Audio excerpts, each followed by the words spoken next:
अस्सलाम वालेकुम, मैं हूं इश्तियाक गुंदल। आप मेरा यूट्यूब और फेसबुक चैनल देख रहे हैं, देखने का बहुत शुक्रिया। पाकिस्तान के साबिक वज़ीर-ए-आज़म इमरान खान की तरफ से एक बड़ा अहम बयान सामने आया है, जिसमें उन्होंने कहा कि अगर पाकिस्तान IMF के पास नहीं जाता तो पाकिस्तान डिफ़ॉल्ट कर जाएगा। हम बार बार मुख्तलिफ जो मुआशी माहिरीन हैं वो इस बात की तरफ इशारा करते हैं कि पाकिस्तान दिवालिया होने के बिल्कुल करीब पहुँच चुके हैं, पाकिस्तान डिफ़ॉल्ट कर सकता है। अगर कोई मुल्क दिवालिया हो जाए या वो डिफ़ाल्टर हो जाए, वो डिफ़ॉल्ट कर जाए, तो फिर उसके बाद क्या होता है और कितने इम्कानात हैं कि पाकिस्तान वाकई सही मानों के अंदर और हकीकतन डिफ़ॉल्ट हो सकता है। क्योंकि हमने माजी के अंदर देखा कि जब भी कोई एक हुकूमत काम कर रही होती है, दूसरी हुकूमत उसके ऊपर तनकीद करना शुरू कर देती है और वो उनको मुर्द इल्ज़ाम ठहराते हुए ये कहती है कि इनकी वजह से मुल्क का बेड़ा गर्क होकर रह गया और पाकिस्तान जो है वो दिवालिया होने के करीब पहुंच गया और इससे पहले इतनी नाजुक सूरत हाल कभी पैदा नहीं हुई वगैरह वगैरह। लेकिन अगर इमरान खान ने इस हवाले से बात की है और हम देखते हैं कि जब इमरान खान इक़्तिदार में नहीं आए थे तो वो IMF के पास जाने को बड़ा बुरा समझते थे। वो कहते थे मैं खुदकुशी कर लूंगा, मैं अपनी जान दे दूंगा, लेकिन IMF के पास नहीं जाएंगे। लेकिन बाद में इमरान खान के हाथ इतने बंधे हुए थे इक़्तिदार के अंदर, जब वो आए तो उनको पता चला कि अगर पाकिस्तान IMF के पास नहीं जाएगा तो सर्वाइवल ही बड़ा मुश्किल है, पाकिस्तान तो चल ही नहीं सकता, हमारा गुजारा ही नहीं है। तो अब सवाल ये पैदा होता है कि अगर पाकिस्तान IMF के पास जाता है तो उससे क्या फ़ायदा होगा या क्या नुकसान होगा, और अगर पाकिस्तान IMF के पास नहीं जाता तो फिर पाकिस्तान को किस तरह के संगीन नताइज भुगतना पड़ेंगे। बज़ाहिर अगर देखा जाए कि पाकिस्तान अगर IMF के पास जाता है और IMF जब पाकिस्तान को कर्जा देता है, पाकिस्तान की मदद करता है, पाकिस्तान को मुआशी तौर के ऊपर कुछ सहूलियात देता है, तो फिर IMF अपनी मर्जी की शराइत लागू करता है। और हमने देखा है कि IMF की शराइत के बाद पाकिस्तान के बहुत सारे जो मसाइल हैं वो बढ़ जाते हैं। जो पाकिस्तान की मौजूदा सूरत हाल है,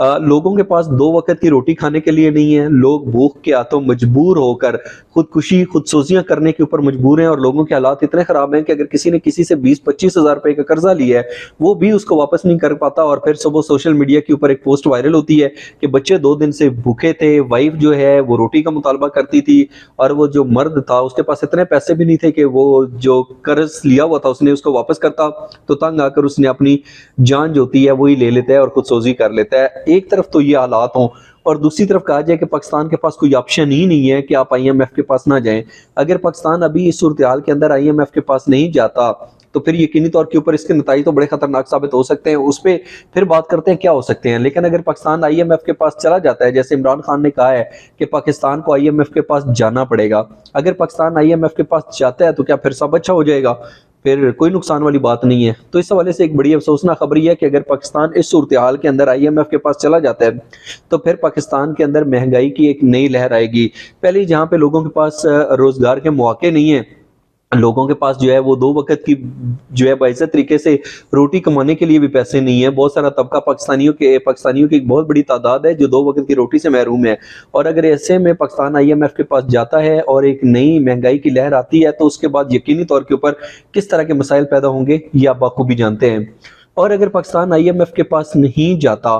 तो फिर क्या होगा? फिर डेफिनेटली इसके नताइज और भी ज़्यादा खतरनाक साबित हो सकते हैं। और अगर जो है वो मुल्क डिफ़ॉल्ट कर जाता है, यानी हमारे पास इतने पैसे भी नहीं होते, IMF हमें नए पैसे नहीं देता और पैसे नहीं मिलता, हमारी माली मदद नहीं करता और पाकिस्तान के पास इतने पैसे नहीं होते कि वो IMF का जो कर्जा है सूद समेत वापस कर सके, तो फिर डेफिनेटली पाकिस्तान के दिवालिया होने के इम्कानात तो पैदा होते हैं।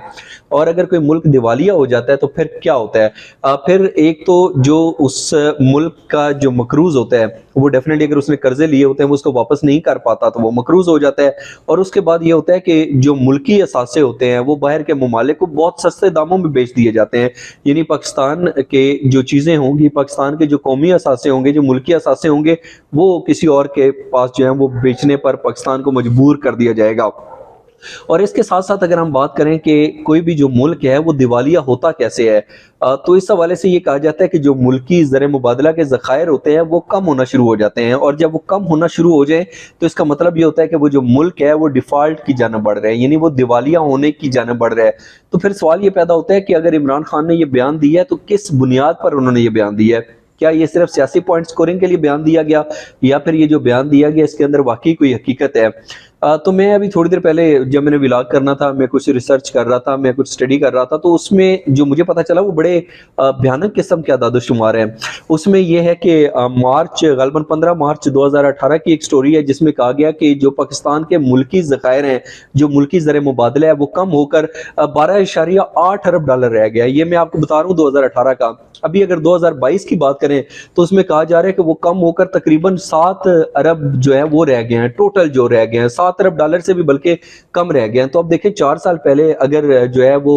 12.8 थे और उसके बाद हमने देखा कि अभी अगर वो और कम हो गए हैं और वो महज 7 अरब डॉलर रह गए हैं, इतनी तेजी से अगर इसके अंदर कमी आई है तो फिर इसका मतलब है पाकिस्तान दिवालिया होने की जानब बढ़ तो रहा है। और अगर कोई मुल्क दिवालिया हो जाता है तो होता कैसे है उसके साथ? पाकिस्तान तो हम बड़े फख्र के साथ कहते हैं कि उम्मत मुसलमान की पहली एटॉमिक पावर है, एटमी कुव्वत है, लेकिन इसके साथ साथ अगर कोई एक आम मुल्क डिफॉल्ट कर जाता है तो वो कई साल लग जाते हैं, वो सर उठाकर दूसरी अक़वाम के सामने नहीं जा सकता। उसके मसाइल इतने बढ़ जाते हैं कि उनको कंट्रोल करना तकरीबन नामुमकिन हो जाता है। पाकिस्तान तो एटमी कुव्वत है, अगर खुदा न खास्ता पाकिस्तान दिवालिया होने के करीब पहुंचा तो हमारे एटमी हथियार जो है उसके ऊपर जो है वो सवालात उठने शुरू हो जाएंगे, पाकिस्तान के एटमी प्रोग्राम खतरे में पड़ जाएगा। और हम देखते हैं कि अमेरिका की तरफ से तो पहले इस तरह के बयान दिए जाते हैं, बहुत सारी जगहों के ऊपर कहा गया कि पाकिस्तान जो है उसके जो एटमी हथियार है वो महफूज हाथों में नहीं है बल्कि गैर महफूज हाथों में है। हम अगर अमरीकी जो सेक्रेटरी स्टेट थे माइक पोम्पियो उनके बयान की बात करें तो उन्होंने इस तरीके से लातादाद दफ़ा इस तरह के बयान दिए। तो यकीनी तौर के ऊपर अगर पाकिस्तान के दिवालिया होने के इम्कानात बढ़े तो इससे पहले जो ममालिक दिवालिया हुए हैं उनसे ज़्यादा पाकिस्तान के लिए नुकसानदेह सूरत हाल पैदा हो जाएगी। और अगर कोई भी मुल्क दिवालिया होने के करीब पहुंच जाता है या वो मुल्क दिवालिया हो जाता है तो उसके बाद ये होता है कि जो सूरत हाल होती है वो बड़ी ख़राब हो जाती है। मिसाल के तौर के ऊपर अगर पाकिस्तान का कोई तजारती माल है वो यहाँ से दुनिया के मुख्तलिफ ममालिक में जैसे तजारत की गरज से जाता है तो वो जो माल होता है उसको वहां पे जब्त कर लिया जाता है। और सिर्फ इतना ही नहीं, अगर पाकिस्तान के बहरी जहाज दुनिया के मुख्तलिफ ममालिक में जा रहे हैं या हमारे हवाई जहाज दुनिया के मुख्तलिफ ममालिक में जाते हैं तो उनको भी जब्त कर लिया जाता है। तो अब यकीनी तौर के ऊपर ये जैसे हम एक अमूमन बात देखते हैं ना कि गरीब आदमी था उसने मोटरसाइकिल किस्तों के ऊपर लिया और जब वो उस मोटरसाइकिल की किस्तें अदा नहीं कर सका तो वो कुछ जगह किस्म के 2-4 बदमाश आते हैं, उसको मारते मूरते भी हैं और मोटरसाइकिल भी उठा के ले जाते हैं कि कर्ज जो है वापस करोगे सूद समेत तो हम तुम्हें वापस करेंगे। बिल्कुल यही काम होता है उन ममालिक के साथ जो दिवालिया हो जाते हैं। तो यकीनी तौर के ऊपर ये पाकिस्तान के लिए बड़ी अफसोसनाक खबर है कि एक तरफ हम देखते हैं कि पाकिस्तान के अंदर सियासी अदम इस्तेहकाम है, दूसरी तरफ हम देखते हैं कि जो पाकिस्तानी अवाम है उनमें से बहुत सारे लोग जो है वो कौमी इदारों के ऊपर ही तनकीद करके और उनको बुरा भला कह के उनके ऊपर अपने तहफ़्फ़ुज़ात का इजहार करके 5th जनरेशन वारफेयर को कामयाब बनाने की तरफ गमजन है। और फिर उसके बाद अगर पाकिस्तान दिवालिया होने के करीब पहुंच जाता है और पाकिस्तान के अंदर जिस तरीके से एक बार फिर दहशतगर्दी के वाकयात में इजाफा हुआ है तो फिर यकीनी तौर के ऊपर 2023 तो खुदा न खास्ता ऐसा ना हो कि पाकिस्तान को जो है एक दफ़ा फिर बदअमनी की तरफ लेकर जाए और वो जो अमन की बात थी वो फिर वहाँ की वहाँ ही रह जाए। तो इसलिए बज़ाहिर अगर देखा जाए तो ये बड़ी एक संगीन एक अलार्मिंग सिचुएशन है। अगर कोई ये कहता है कि पाकिस्तान नाज़िक तारीख के नाज़िक तरीन दौर से गुजर रहा है तो अलमिया ये है, बदकिस्मती ये है कि हम कहते हैं कि ऐसा तो हम 70 सालों से सुनते आ रहे हैं, लेकिन अभी जो हक़ाइक़ हैं यकीनी तौर के ऊपर वो तसल्ली बख्श नहीं है बल्कि पाकिस्तान को नए मसाइल से दो चार कर सकते हैं। अब सियासतदानों को चाहिए कि होश के नाखन लें, ये जो सियासी अदम इस्तेहकाम की फ़िज़ा बनी हुई है इसको ख़त्म करें और मिलकर यकजहती के साथ पाकिस्तान की तामीर और तरक्की में अपना किरदार अदा करें, ना कि एक दूसरे के ऊपर